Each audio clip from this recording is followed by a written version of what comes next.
Madam Sara, tungkol sa mga kotse mo ulit. Sinabi mo kasi sa interview mo na 4 na po yung kotse mo na luxury cars. E ngayon, inamin mo 28 lang.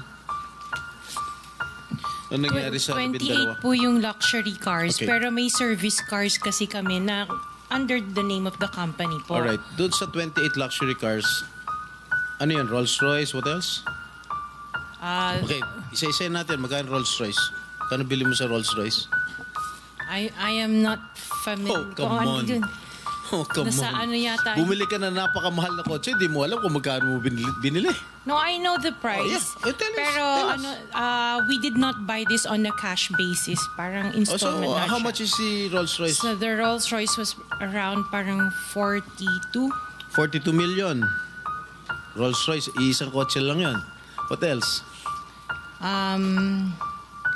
The Maybach. Maybach, Mercedes. How much? Parang nasa 22. Parang ganun. 22 million. How many Pwede pa Maybachs? natin pakita yung screen. Just Kaming one. hindi nakakaalam ng kotse na hindi na malaman One. kung ano yung pinagsasabi ninyo eh. Kayo siguro nagkakaintindihan kayo pero kami ni Senator Erwin hindi kami masyadong para malaman namin ano ba itsura ng pinag-uusapan Maybach is natin. Mercedes, right? Oh, ilan ang Maybach mo? Meron bang- Isa lang po. Oh, ano pa? Yung Bentley, Bentley. Wow, magkano yung Bentley mo? 20. You purchased this brand new, all brand new. Yes po. All right. Ilang Bentley? Isa lang po. Oh, what else? Yung I got that